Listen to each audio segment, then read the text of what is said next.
الآن على ما عليه كان فلا تضربوا لله الأمثال ولله المثل الأعلى تنزه ربي عن الجلوس والقعود وعن الحركة والسكون وعن الاتصال والانفصال لا يحل فيه شيء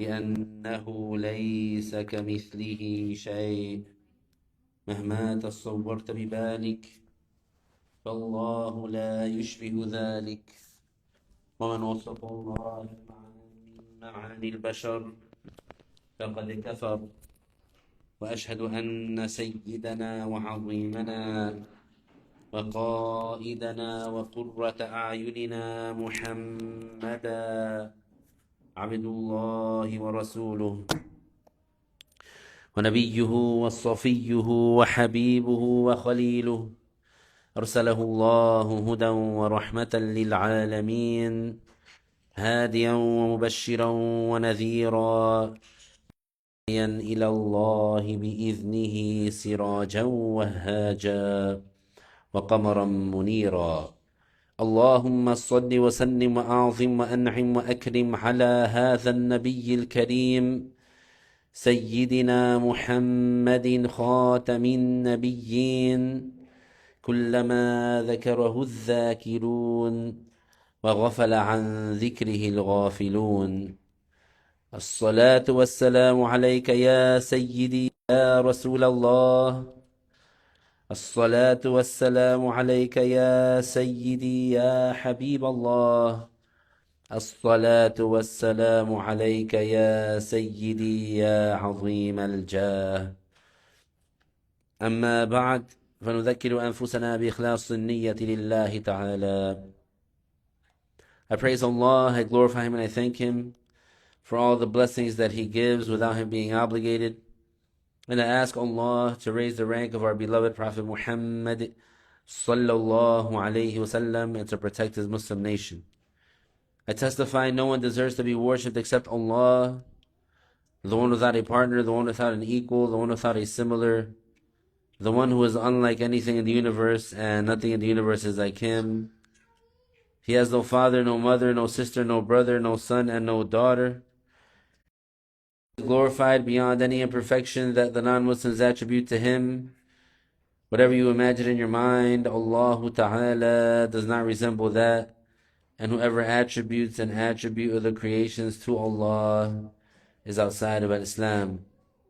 And I testify that Muhammad sallallahu alayhi wasallam, the son of Abdullah, the son of Abdul Muttalib, the son of Hashim, the son of Abdul Manaf, from the tribe of Quraysh, is the best creation of Allah, and His final prophet and messenger sent to all humans and jinn, and He is truthful about everything that He conveyed of the revelation.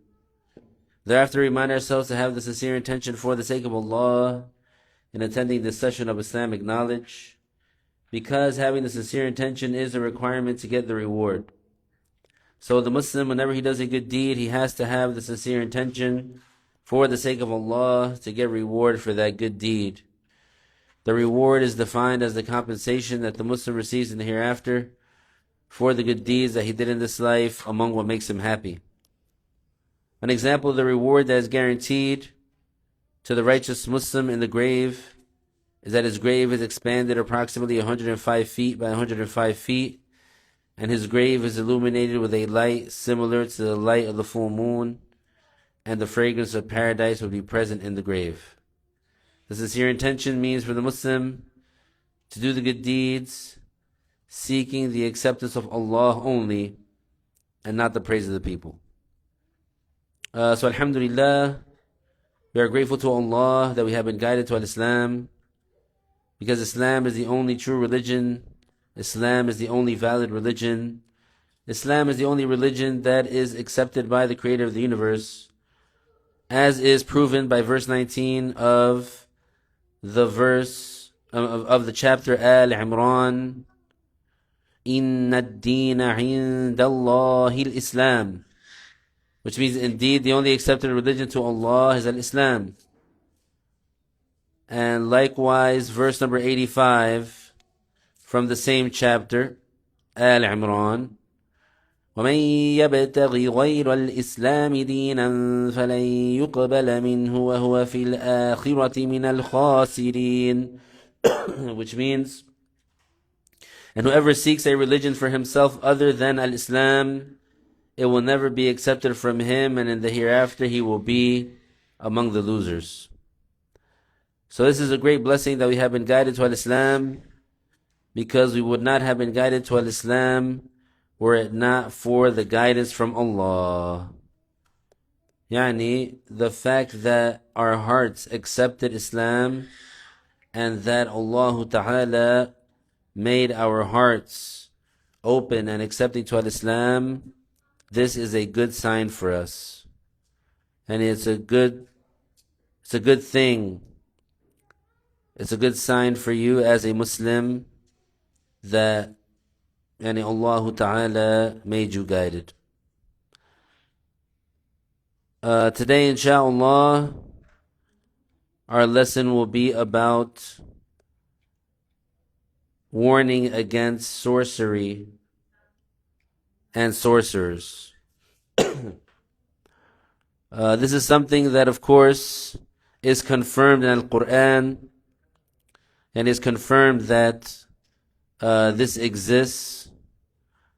Nobody can try to say, or nobody can claim that it is made up.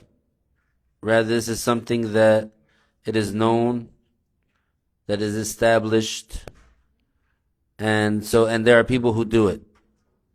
And there are different ways that people do it, and there are different things involved, and so it is important to warn against it. A veces de pronto digo algunas cosas en español.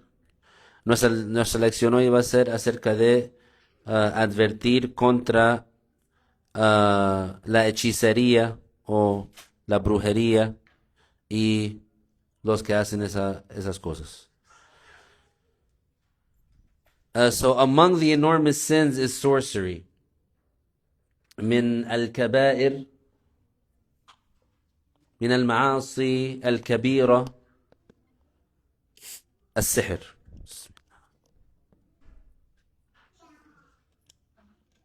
And the enormous sins, of course, when we say enormous sins, usually like that in general, and we mean specific types of sins that they have this classification of being an enormous sin, that there is a warning and an emphasis or a severe threat of torture for it.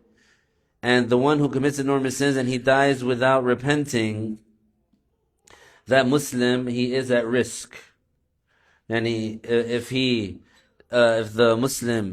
Sunni Muslim, if he died with enormous sins without repenting, he might be forgiven and he might be tortured. But the Sunni Muslim, who dies without enormous sins, but with some small sins, by dying, his small sins get erased. So he goes into the hereafter clean.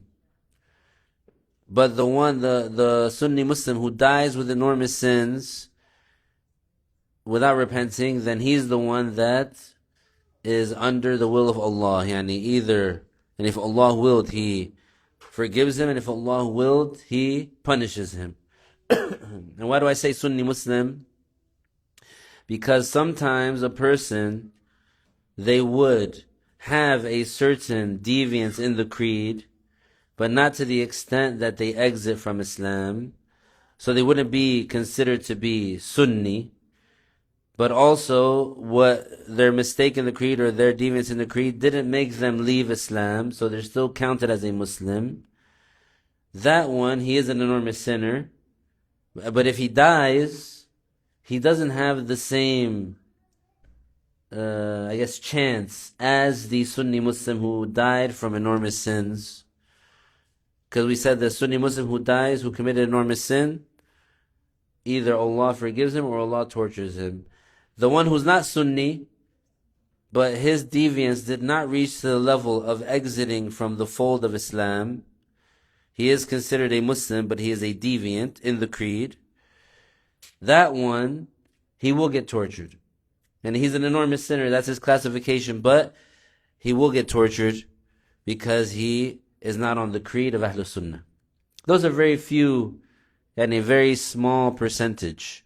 And the majority of people that deviate from the creed of Ahlus Sunnah, their deviance takes them outside the fold of Islam.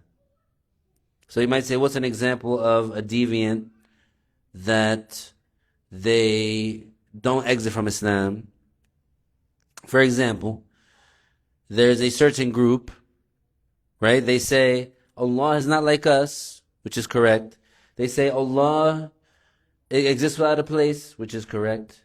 They say Allah is not attributed with image, which is correct. They say Allah is not like us, and He is clear of being like the creations, which is correct. They said because of that, in the hereafter, we won't be able to see Allah. They said because Allah is unlike us and He's not like the creation and He has no image or shape or direction or place, they said because of that, then we don't see Allah in the hereafter, because they think, which is wrong, they think you can only see something if it's in a place. You can only see something if it's in a direction. You can only see something if it's in an image. So they denied seeing Allah in the hereafter. That's a mistake in the creed. They're wrong. They're deviant because of that. But that by itself doesn't make them exit from Islam. So they are in the creed not Ahlus Sunnah, but they didn't exit from Islam just because they said Allah's not like us, so we can't see Him in the hereafter, because they believe you could only see something that is in a direction, that has an image, that has a place, which is they're wrong. We don't agree. Ahlus Sunnah, they say you don't have to be something doesn't have to be in a place in order for you to see it. It's not the necessary that something is an image for you to see it. Allah can make you see something that is not an image, that is not in a place. Allah give you the power in your eyes to see something that is not in an image or not in a place. The condition for you to be able to see something is that it exists. As long as it exists, then you can see it. So that's an example. As for the Sunni Muslim, if he has enormous sins, like let's say he drank alcohol, let's say he murdered unjustly, let's say he stole money, right? The Sunni Muslim, if he dies without repenting, in the hereafter he has 50-50 chance. Either Allah forgives him or he gets tortured. The one who's not Sunni Muslim, but that thing that makes him not Sunni Muslim doesn't take him out of Islam, which is very few cases, very, very few. Most of the time, the one who has a different creed than the Sunni Muslim is a kafir, most of the time. Very few cases when he's not. That case that I mentioned, like the one who says, Allah's not like us, and so we can't see Him in the hereafter because they think you can only see things that are in a place or an image, etc. We say they're wrong, but they don't exit from Islam. Those people, when they die, they do get tortured for sure. But they don't go to hellfire forever because they're still judged as Muslims. So when we say enormous sins, and we're talking in this context, something less than kufr, something less than disbelief. So among those enormous sins is sorcery, and it is among the 7 deadly sins. And it was sihr min as-sab'i al-mubiqat. Al-mubiqat ay al-muhlikat. Sorcery, what is the definition? It is engaging in vile actions and sayings, and it is of different types. So what's the definition of sorcery? It's practicing, doing certain ugly things, certain vile things, certain low and disgusting things. This sorcery, or sorcery itself, this definition, those things that are done, sometimes those things that are done are kufr, are blasphemy. And sometimes those things that are done are not kufr, but they're still bad. If the type of sorcery that the person does, if it is of the category that involves doing kufr in order to make the sorcery occur, then the one who does it exits from Islam. And we're going to get into details. And if the type of sorcery that the person does, it does not involve doing kufr, then by doing the sorcery on its own, they don't exit from Islam, but it's an enormous sin.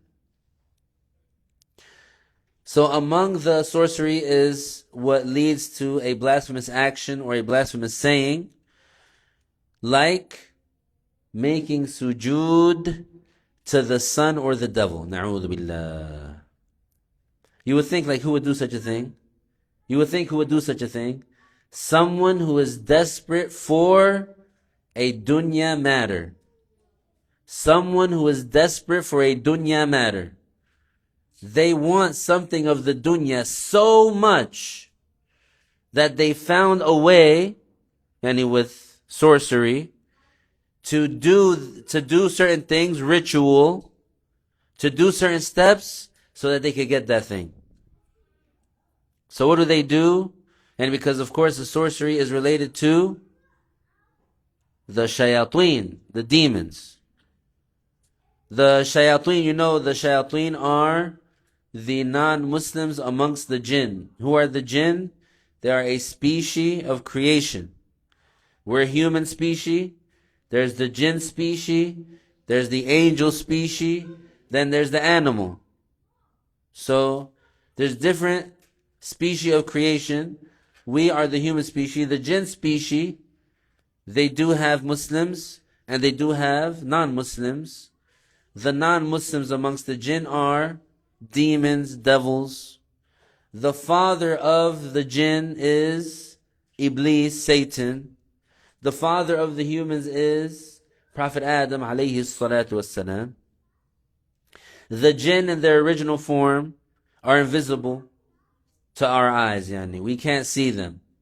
And the jinn, their natural composition, the way that their body is like smoke, is like air, is like gas. It's not like us, like we're solid matter. You can grab with the hand, you can grab with the fist. But the jinn body is like the air. So what can the jinn body do? If there's a keyhole, like remember in the past how they used to have the keyhole, and you can look inside the keyhole and you can see through the door.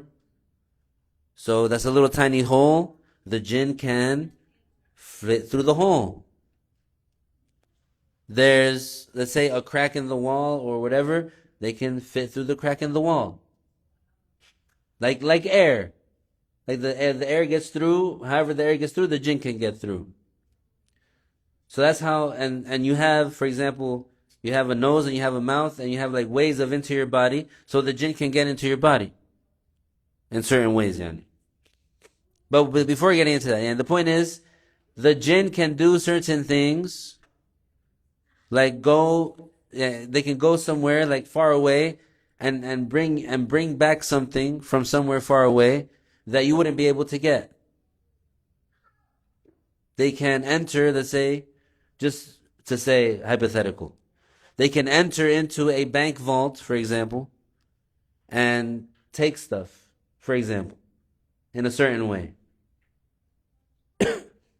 So, the point is, some people are so desperate for certain dunya matters that they would do certain rituals to get certain things. Like making sujood to the devil or the sun. And some types of sorcery has the ritual honoring the devil with other than making sujood.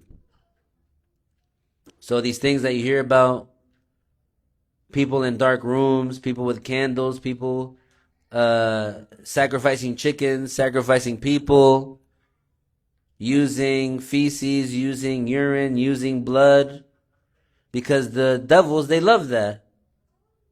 The devils, they love, for sure they love kufr, for sure they love filth, for sure they love to see the human being humiliate himself and degrade himself. So they make the human do disgusting things.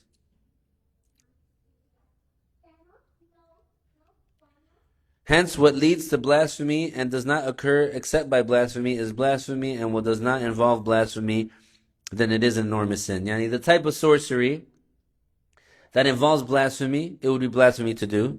And the type of sorcery that does not involve blasphemy is not blasphemy to do. But it's still haram, an enormous sin. It is by consensus, no disagreement among the scholars of Islam, that it is forbidden to practice sorcery. It is forbidden to practice sorcery according to all scholars. There is no scholar that says that it is halal to practice sorcery. Zero. Even if they say it's to make the wife fall in love with the husband, or to make these two Muslims like each other so that they could be friends and they don't hate each other or not have a conflict.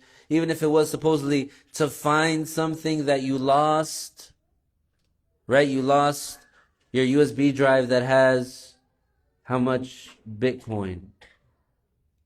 Has 100 Bitcoin. You lost the hard drive, the USB drive. Some people, they use sorcery to try to find it. Even if it was for something like that, this is haram. Now, as for the judgment of learning it, the general judgment is that it's haram to learn. The general judgment is that it is haram to learn or teach it. However, some said that it is permissible to teach or learn with the condition that it does not include the intention to apply it. Otherwise, it is sinful by consensus. Even if it was to make someone fall in love or to make someone hate someone else, this is sinful. And whoever says that it's halal exits from Islam. So for teaching and learning, some scholars, they said, without the intention of applying it, like let's say someone's wants to learn it so that they know what it is and so that they can avoid it, so that they can recognize sorcery when they see it, without the intention of going to use it, some said this is permissible. But the general judgment is haram to learn or teach. Now we will warn against a fabricated narration. Some people, they lied about the Prophet sallallahu alaihi wasallam, and they claim that he said something when he didn't say it. So what I'm about to warn against is something that the Prophet sallallahu alaihi wasallam never said, and it is kufr, of course, to attribute that to the Prophet sallallahu alaihi wasallam.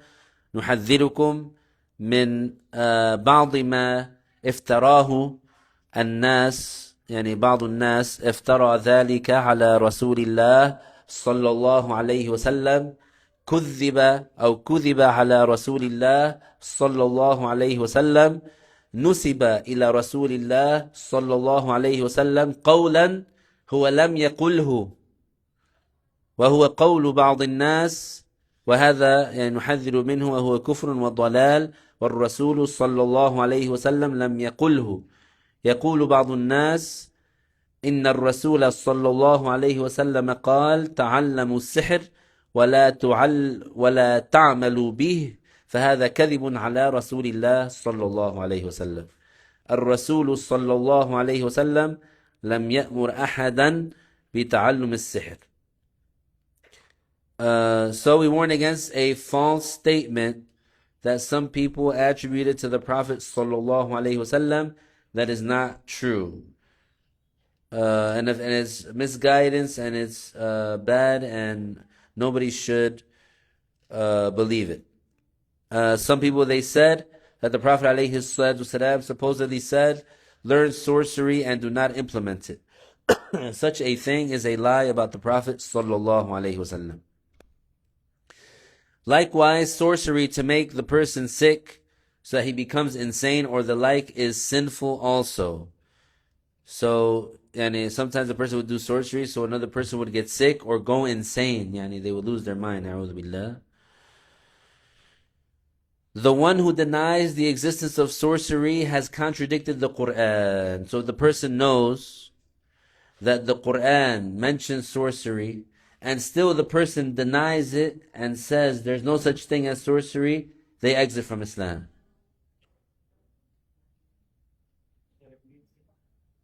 The one who knows that the Quran or that Islam says sorcery exists, that there is such a thing as sorcery, and the person who knows that and still they deny it or contradict that, they exit from Islam.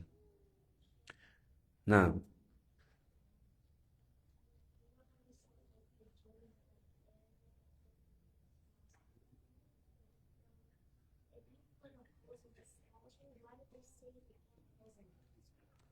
it's not, that doesn't mean that they can't go in. It's just, they cannot live in that state.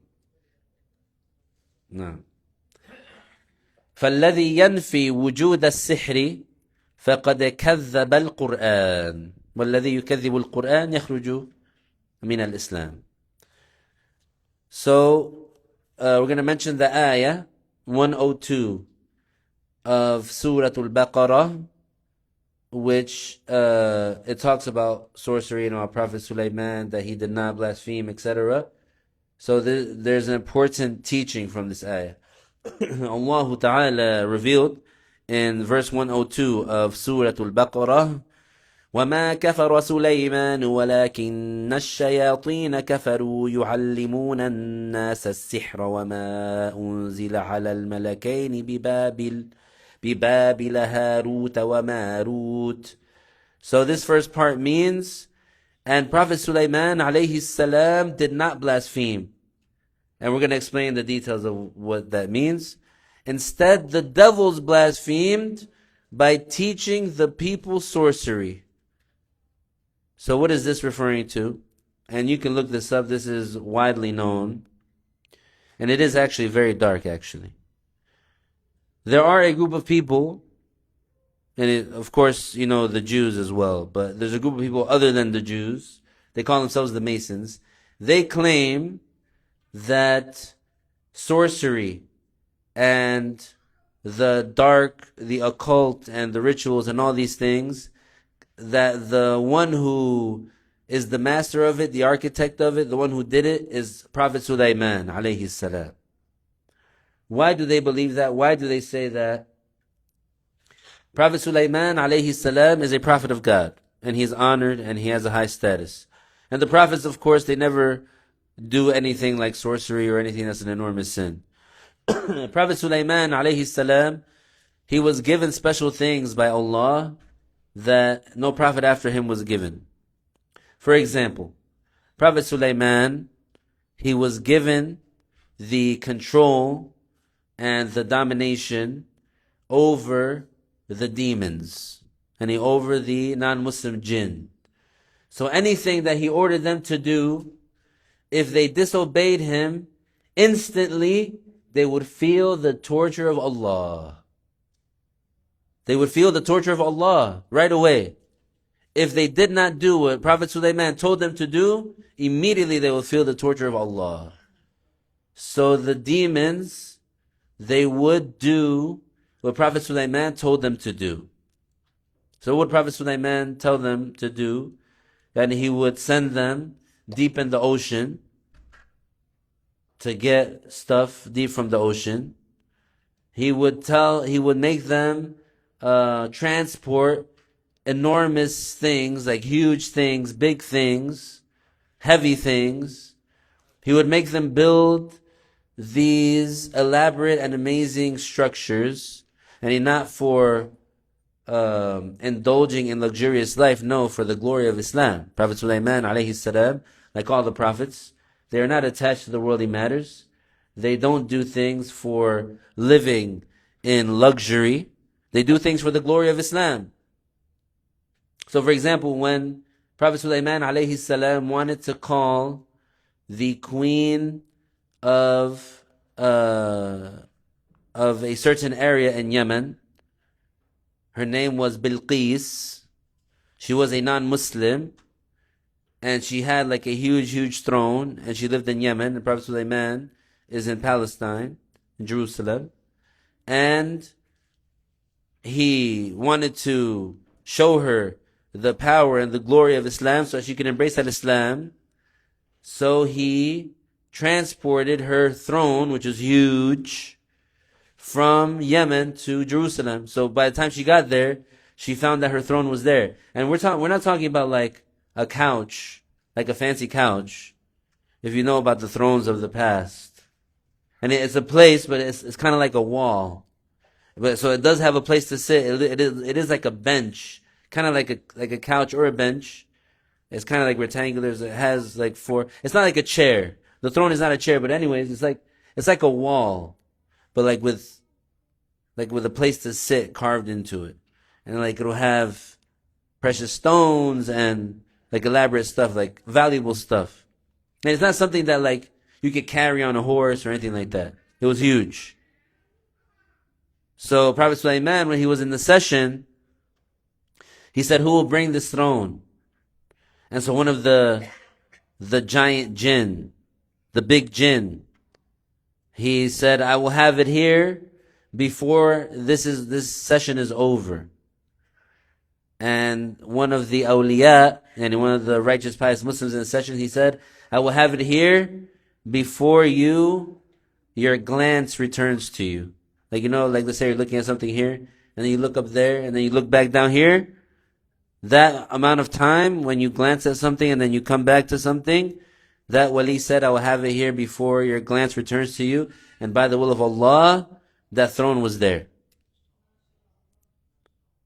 So, yani Prophet Sulaiman, he would use the jinn to make them build stuff and to get like valuable stuff. And he was detached from the worldly matters. A wali did, yeah, for the throne of Bilqis. But like for other things, like he built a big giant palace that it was not the jinn who brought the throne, yeah. He would take longer than the wali. And that story, it proves that there is such a thing as a karama, and there is such a thing as a wali, a righteous pious Muslim who can do extraordinary matters. But the point of this is that he would order the jinn to do certain things, and among the things that he would order them to do is to do hard work, hard labor, and to build huge and amazing buildings, and to go deep in the ocean and get stuff. Basically, so the demons, they hated Prophet Sulaiman. And sometimes Prophet Sulaiman, he would imprison some of the jinn inside of what? Inside of a bottle. Sometimes he would imprison the jinn inside of a bottle, and he would seal the bottle, with a certain seal, and that jinn can't come out. It's mentioned about, I forget who it was, if it was a companion or a tabi'i, and one of the people that lived during the time of the caliphs. But I can't remember if it was a companion or not. But anyway, he was like in an area, and he found some like bottles, and and they were sealed, and then he broke one of the bottles, and then a huge jinn came out, and he said, I swear by Allah, the one who, and he thought he was talking to Prophet Sulaiman. He said, "I swear by Allah, the one who gave you prophethood, I'll never disobey you again." Allahu Akbar. He'd been trapped in there for thousands and thousands of years. Allahu Akbar. Because Prophet Sulaiman is after Prophet Musa, but before Prophet Jesus alayhi salam. So that's where they got the genie in the bottle from. So, and of course, let's just say hypothetically, if that jinn was trapped inside of there for centuries and centuries and centuries, and then you let him out, by accident, let's say, he would be happy now, he's free. So maybe he would tell you like, now that you let me free, I'm happy that you let me free, I'll give you something that you want. What do you want? So let's say you say, I want, 100 gold coins. He goes quick, fast, wherever he gets it from. You never know. Maybe he has like a fortune somewhere stashed. He bring it, he give it to you. Yeah, it is possible you can find those bottles, but you don't want to mess with demon jinn. That's something to stay away from. Don't. It's not like how it is in the movies. They're not friendly. They're dangerous. But anyway, the point is, those demons, they hated Prophet Sulaiman alayhi salam. They hated him, and they used to claim, they used to lie and say that they weren't under his control. So, how were the devils exposed? Allah Ta'ala made Prophet Sulaiman die while he was standing up, holding his staff. So it was known amongst them that when Prophet Sulaiman alayhi salam, when he would like hold his staff in a certain way, and nobody would come and disturb him. So he died while he was holding his staff in that certain way.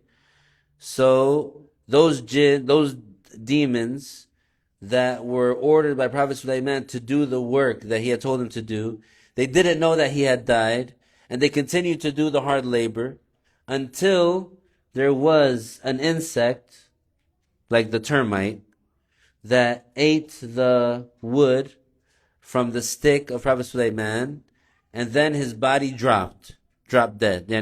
And his body fell on the ground, so they knew he was dead. So they were exposed that they weren't under his control, because if they had known he was dead, then they wouldn't have done the work. But they didn't know he was dead, so since they thought he was still alive, they were doing what he said because they didn't want to get the torture from Allah. Anyway, the point is, the devils, they wanted to get some revenge on Prophet Sulaiman. So what did they do? The devils, they made a book. And this is a real book. It's a real book. And they took that, and that book is filled with sorcery, evil stuff. They took that book and they buried it under the throne of Prophet Sulaiman. And so the demons, they went and they told the people, look under his throne, and you will find there what Sulaiman used to rule over us. Na'udhu billah. And so they dug it up, and what did they find? The book of sorcery. Which to this day, yani who took that book? Bani Israel, they took that book. They took that book and they became experts in that book. And they still use that book. Na'udhu billah. And they think that it's Prophet Sulaiman. And they believe it's from Prophet Sulaiman. Na'udhu billah. And some people, now they believe it's from Prophet Sulaiman. So this ayah is clearing Prophet Sulaiman alayhi salam from that accusation. وَمَا كَفَرَ سُلَيْمَانَ وَلَكِنَّ الشَّيَاطِينَ كَفَرُوا يُعَلِّمُونَ النَّاسَ السِّحْرَ. So this ayah is clear. Prophet Sulaiman alayhi salam did not blaspheme.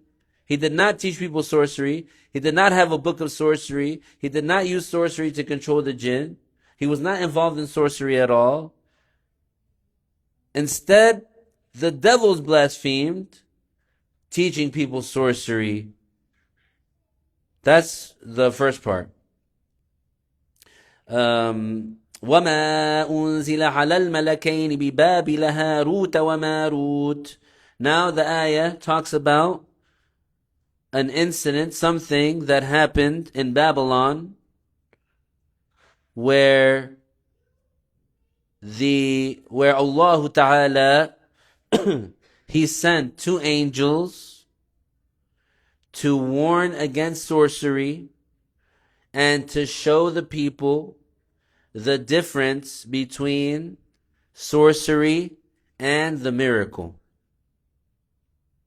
Between sorcery and the miracle. Because sorcery, some type of sorcery, it's not only like the guy holding the cards and he moves the cards and he looks like he makes it disappear, and then he makes one appear, and then he makes the whole deck appear. Or the guy who like has the coin in his hand, and then he goes like this, and it's not in his hand, and he reaches behind your ear, and supposedly he takes it from behind your ear. That's not the only thing. That's not what we're talking about when we say sorcery. That's not what we're talking about.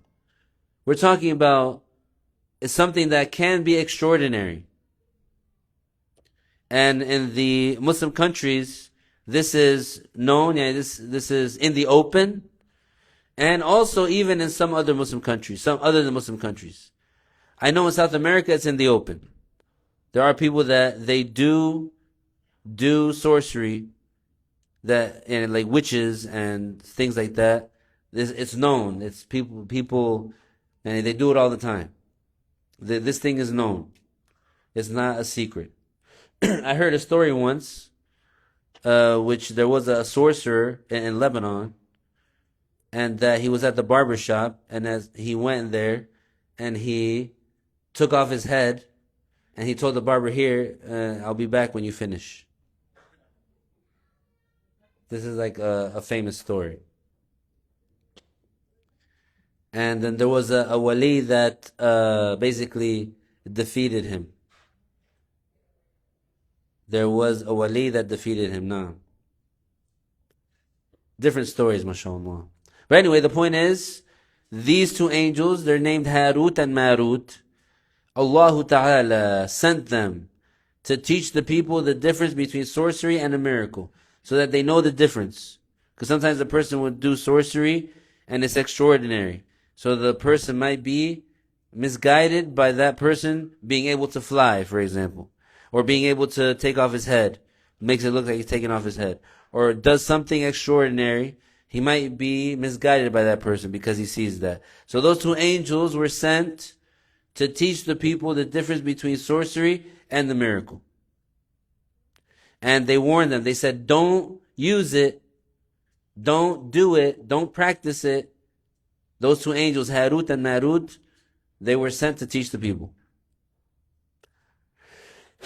So anytime that they taught someone, they would tell the people, don't do it.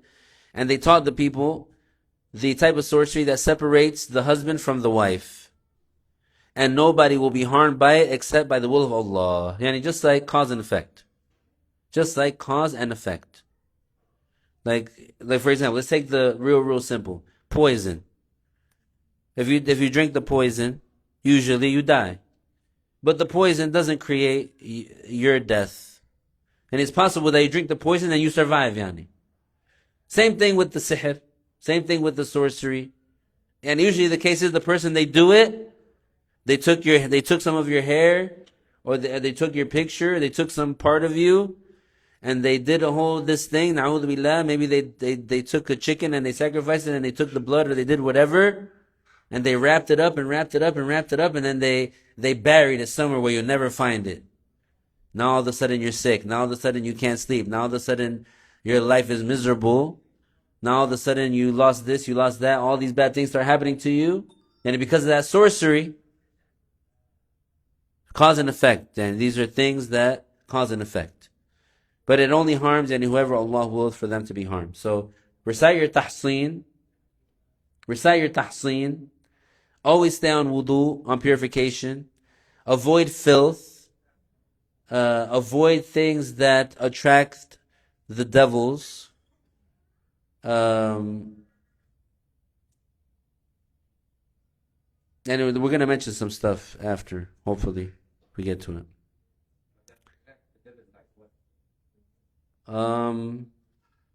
Like for example, like when you get angry.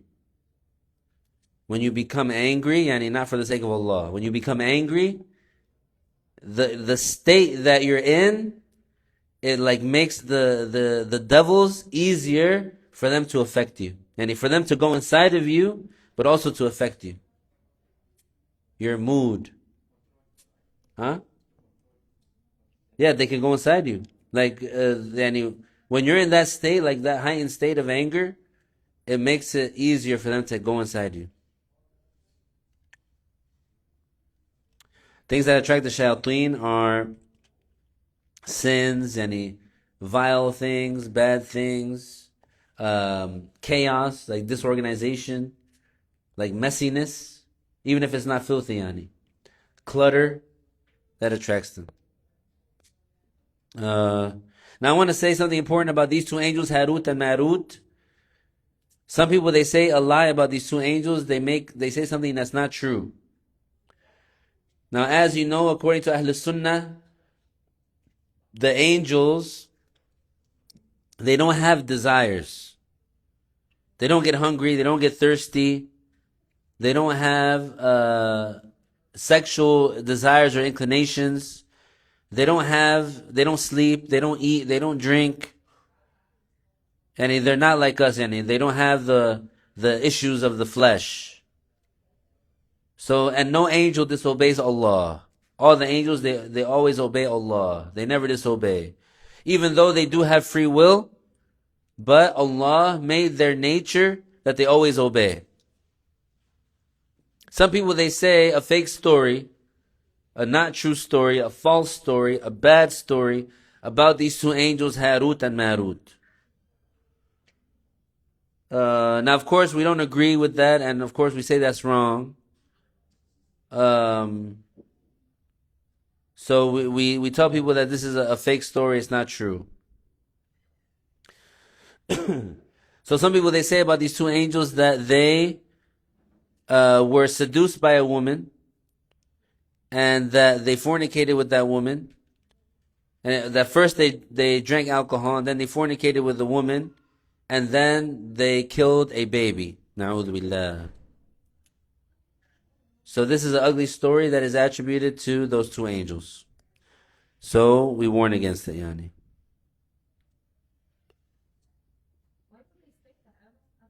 Then these are false stories made up by the children of Israel from Bani Israel.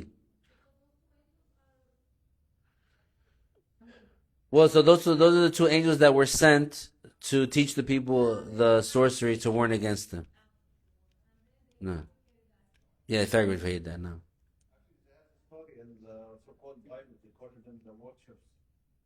In the so-called Bible. No.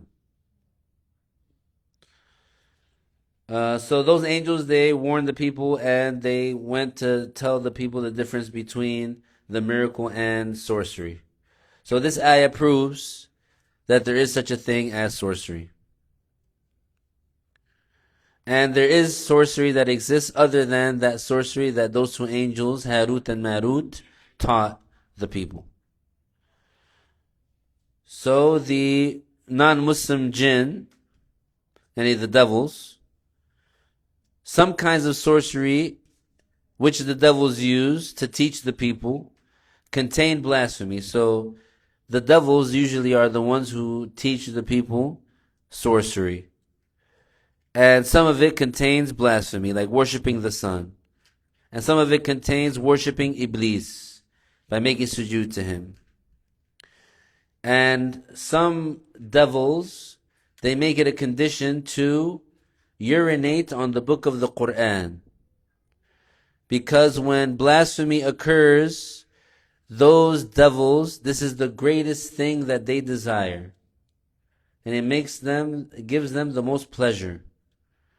So that's why the people who, they make deals with the devil, they have to do some very ugly, bad things. And among those bad things is, to commit kufr. Now, among the things that they do, that the devils do, to try to make the people fall into kufr when they teach them sorcery, and of course it's not true, and of course it's incorrect. We know that the Quran can never be used for sorcery. The Quran can never be used for sorcery. It will never work, If somebody tries to use the Quran for sorcery, it will never work. So what do some devils do? They do a sorcery, and then they might, let's say, write an ayah of the Quran, and put it next to it or near it, to make the person think that this ayah is helping for the sorcery. Na'udhu billah. Which would be blasphemous, of course, without a doubt. So they would put ugly speech on paper and then they write close to it some verses of Quran so that the ignorant people would think that the Quran has some involvement in sorcery. So they do that to try to make people think that sorcery is okay. Hence the devils would misguide the people, so they insert some verses of the Quran with the sorcery to spread it. Right? To make someone think that the Quran is being used to make the sorcery work. Na'udhu billah, which would be blasphemous.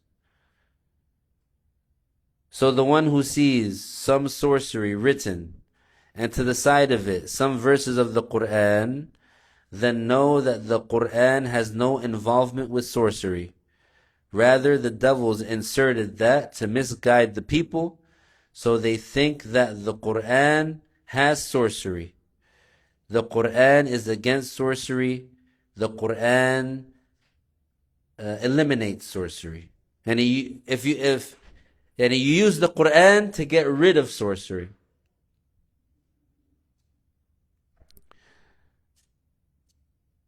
فليعلم أن القرآن لا دخل له في السحر إنما الشياطين أدخلت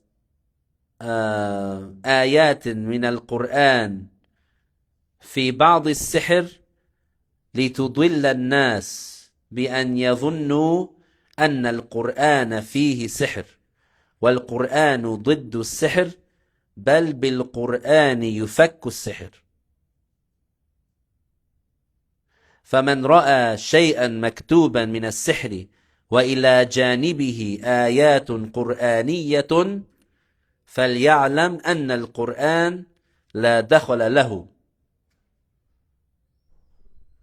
Prophet Sulaiman, the non-Muslims say about him that he is a king and that he performs sorcery, and they are liars.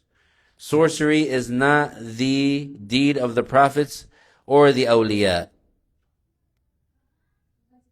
So, like we said, the devils, they accused Prophet Sulaiman alayhi salam of controlling them with sorcery. And so they made people think that he used sorcery to control them.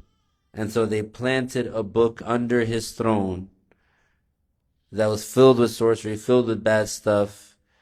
And they said, and they lied, and they said, this is what Prophet Sulaiman used.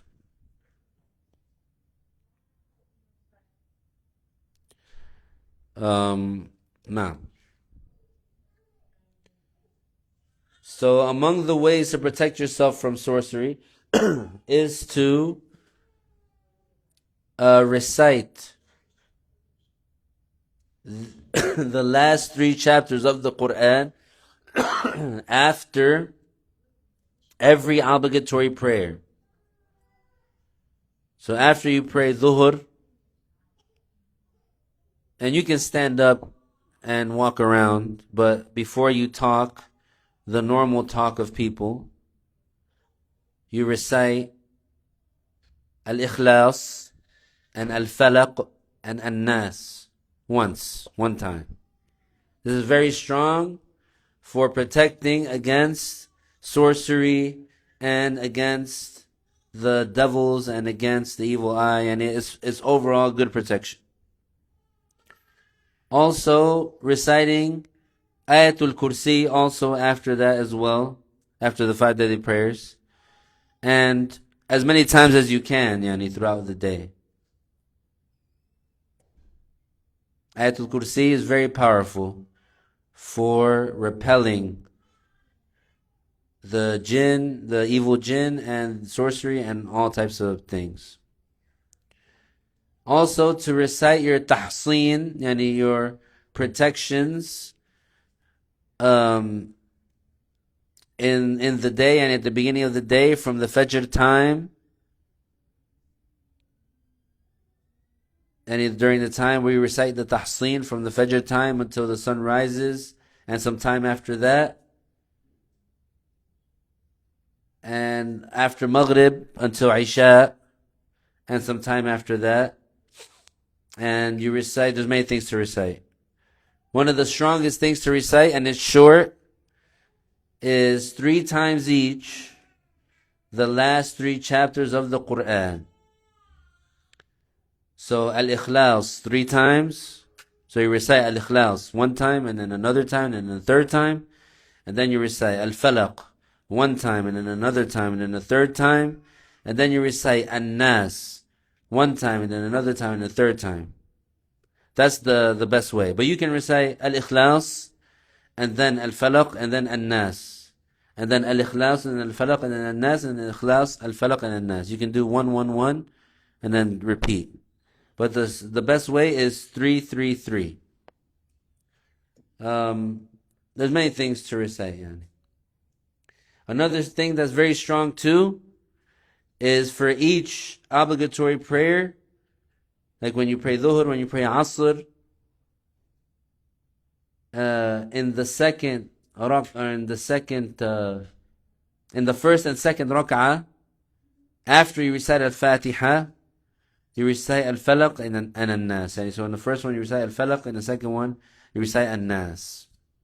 That's very strong too. And there's many things. And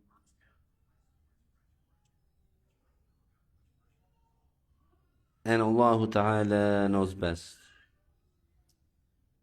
En breve, la brujería, la hechicería es un pecado enorme. Hay tipos de hechicería que involucra la blasfemia, y entonces cualquiera que hace eso saldría del Islam. Y hay tipos de hechicería que no involucra la blasfemia y sería un pecado enorme. Es por acuerdo unánime que es prohibido practicar la brujería y la hechicería, aunque sea para enamorar uno al otro o para eliminar un odio o un conflicto entre dos personas. Para cualquier cosa que sea, la hechicería y la brujería es prohibido. Hay alguna gente que acusa al profeta Salomón de ser alguien que practicaba la hechicería o la brujería, y eso es una mentira. En vez lo que ocurrió es que los diablos, ellos pusieron un libro de hechicería y de brujería debajo del trono del profeta Salomón después de que se murió, y le mintieron a la gente y le dijeron que el profeta Salomón los había gobernado o controlado con ese libro. Entonces los masónicos y los judíos, que ellos dicen que el profeta Salomón es el primero o el maestro de la brujería o de la hechicería, eso es mentira. El Corán explícitamente menciona la existencia de la hechicería y la brujería, entonces cualquier persona que niega eso sale del Islam. Es algo real, algo que se ocurre, son cosas feas, son cosas malas. No estamos hablando de así solamente como trucos de magia, que sacan un conejo de un sombrero o de una bolsa, o tienen cartas y las hacen desaparecer. No, estamos hablando de cosas reales. Todo eso es malo, y uno debe de alejarse de esas cosas. Para protegerse de la hechicería y la brujería, el musulmán debe de constantemente quedarse en un estado de purificación, eso ayuda. El musulmán debe de no vivir en caos o desorganización o suciedad, ya sea la suciedad najes o otra suciedad. La limpieza es muy importante, los diablos y los demonios no les gustan eso, la limpieza y la organización, y pues que las cosas estén limpias y puras. Uno debe de recitar los últimos 3 capítulos del Corán después de los rezos obligatorios, una vez, aunque sea una vez, antes de hablar el discurso normal de la gente. Uno sí se puede parar y caminar, pero no antes de hablar el habla normal de la gente. También recitar el Falaq y el Nas en cada rezo obligatorio, después del Fatiha, en el primer raka'a del rezo y el segundo raka'a, y también recitar los últimos tres capítulos del Corán, cada uno tres veces durante el amanecer y la puesta del sol, durante el tiempo de recitar las protecciones. Eso ayuda mucho. If there are no questions, we'll conclude. No.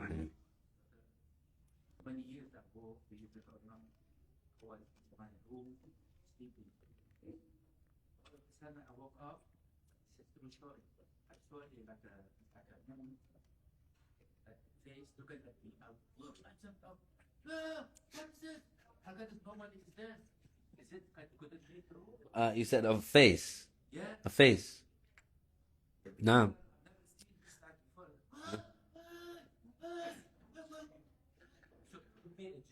Yeah? So it'd be a jinn, no? Subhanallah.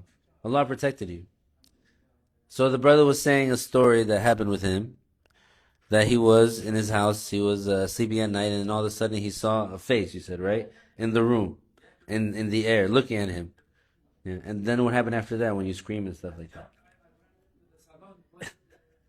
You ran to the living room? And then what happened? And then what happened?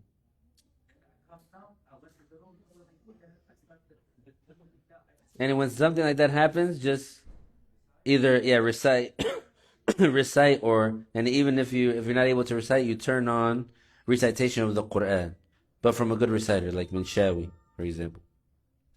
No.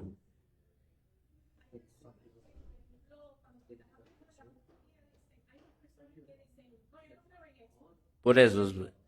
Oh, no, que entonces aquí es. Pero entonces por eso está diciendo que primeramente negar que la brujería existe, la persona saldría del Islam cuando está ah, cuando sabe que la religión, pues, confirma que la brujería existe. Ahora, cuando una persona dice, yo no creo en eso, si el entendimiento de ellos es que ellos creen que están diciendo, yo no temo eso, por ejemplo, o yo soy protegido por Dios o algo así, y eso no me va a llegar o eso no me va a hacer nada, entonces sería diferente.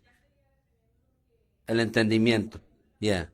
Pero si la persona pues sabe que esa palabra, porque tiene que ser una situación de grande ignorancia. La persona, por ser tan ignorante en el idioma, cree que cuando dice eso, que en realidad está diciendo Dios me va a proteger o algo así. Pero si entiende y si sabe que esas palabras solamente tienen ese significado, que no creer que eso es algo real, y sin embargo lo dice, pues tratando de inventarse un nuevo significado, sí sería blasfemia. Cuando está, cuando, cuando sabe que el Islam confirma que la brujería existe. Entonces no debe decir eso, debe decir, por ejemplo, um, Dios me va a proteger, por ejemplo, o soy protegido por Dios. Pero decirlo así, mientras entendiendo esa frase, sabiendo que ese es el significado de ese y que no tiene otro significado, sale el Islam. No.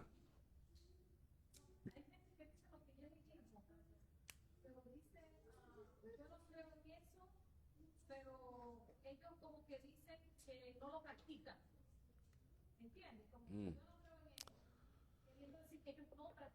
Entonces sí, entonces también ahí, por ejemplo, si por ellos, digamos, ser tan ignorantes en el idioma, porque en estos asuntos uno mira a la frase en el idioma, porque algunas frases solamente tienen un significado lingüístico, no puede tener otro significado. Pero a veces la persona, porque está muy ignorante de eso, cree que esa frase sí tiene otro significado, un significado que no es que no es blasfemia, y cree que cuando están diciendo esa palabra está con ese otro significado.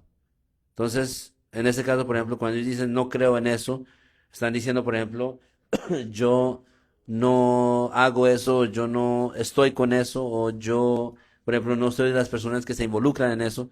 Si ese es su entendimiento real, en realidad ellos creen que Eso es lo que significa cuando ellos están diciendo esa palabra, no salen del Islam, por supuesto. No.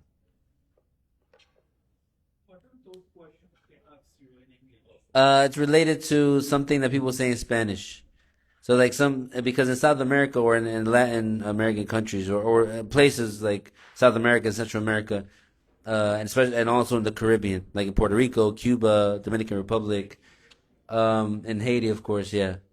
The Haiti and Dominican Republic, they're like neighbors. But there's a lot of people that do sorcery.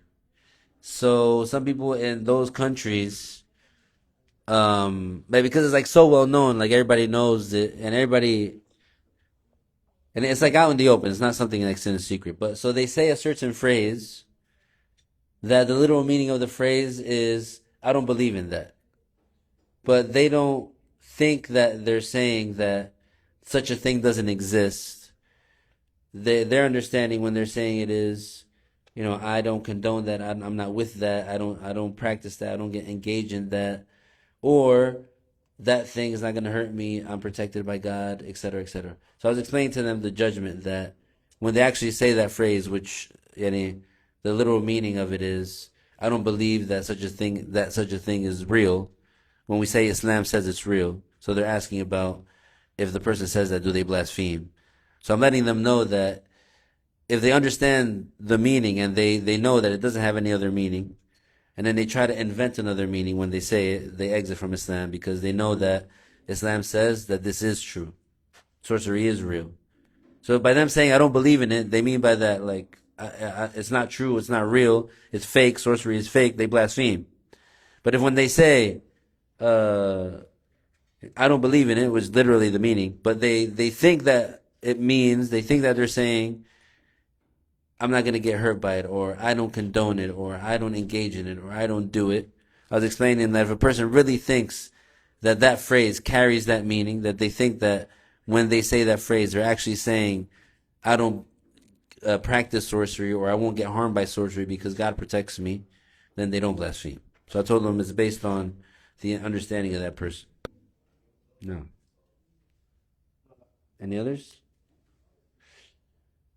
طيب نهلل لا إله إلا الله اللهم صل على سيدنا محمد وعلى آله وصحبه وسلم رب اغفر لي وللمؤمنين والمؤمنات وبارك الله فيكم السلام عليكم